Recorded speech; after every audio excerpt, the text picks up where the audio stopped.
நம்முடைய பிள்ளைகளுக்கு எதுவெல்லாம் கற்றுக் கொடுக்க வேண்டும் என்பதை கூட தெரியாமல் ஒரு சமுதாயம் வாழ்கிறது என்பதாக சொன்னால் அது நாம தான் இருக்க முடியும். பிள்ளைகளுக்கு என்ன சொல்லிக் கொடுக்குறது கூட தெரியல. சுப்ஹானல்லாஹ், இந்த ஹதீஸை பாருங்க. நபிகள் நாயகம் ஸல்லல்லாஹு அலைஹி வஸல்லம் அவர்கள் இந்த 3 விஷயங்களை சொல்லி உங்களுடைய பிள்ளைகளுக்கு கற்றுக் கொடுங்கள் என்பதாக சொன்னார்கள். சுப்ஹானல்லாஹ், நபிகள் நாயகம் ஸல்லல்லாஹு அலைஹி வஸல்லம் அவர்கள் சொன்னார்கள், அத்திபு அவுலாதகும் அலா ஸலாசி ஹிசாலின், உங்கள் பிள்ளைகளுக்கு 3 விஷயங்களை கற்றுக் கொடுங்கள் என்பதாக சொன்னாங்க.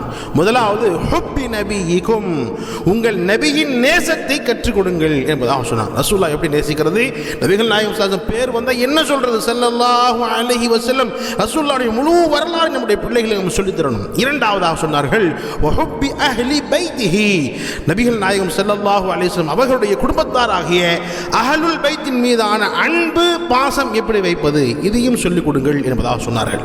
மூன்றாவதாக நபிகள் நாயகம் ஸல்லல்லாஹு அலைஹி வஸல்லம் சொன்னார்கள் வகிராஅத்தில் குர்ஆன், குர்ஆனை ஓதுவது எப்படி, குர்ஆனை சொல்லிக் கொடுங்க. அந்த பிள்ளைகளுக்கு குர்ஆனுடைய வாழ்க்கையை கற்றுக் கொடுங்கள், குர்ஆனை கற்றுக் கொடுங்கள் என்பதாக ரசூல் ஸல்லல்லாஹு அலைஹி வஸல்லம் சொன்னார்கள். அதற்கு பிறகு நபிகள் நாயகம் ஸல்லல்லாஹு அலைஹி வஸல்லம் அவர்கள் அந்த தொடரில் வரும்பொழுது சொல்வார்கள், யாரெல்லாம் குர்ஆனின் மீது அமல்கள் செய்கிறார்களோ, குர்ஆன் ஓதி குர்ஆனுடைய அர்த்தங்களை விளங்கி குர்ஆனின் மீது அமல்கள் செய்கிறார்களோ, நிழலே இல்லாத அந்த மறுமை நாளில் அல்லாஹ் ஜல்ல ஷானஹு தஆலா அப்படிப்பட்ட மனிதர்களுக்கு நிழல் கொடுப்பான் என்பதாக சொன்னார்கள்.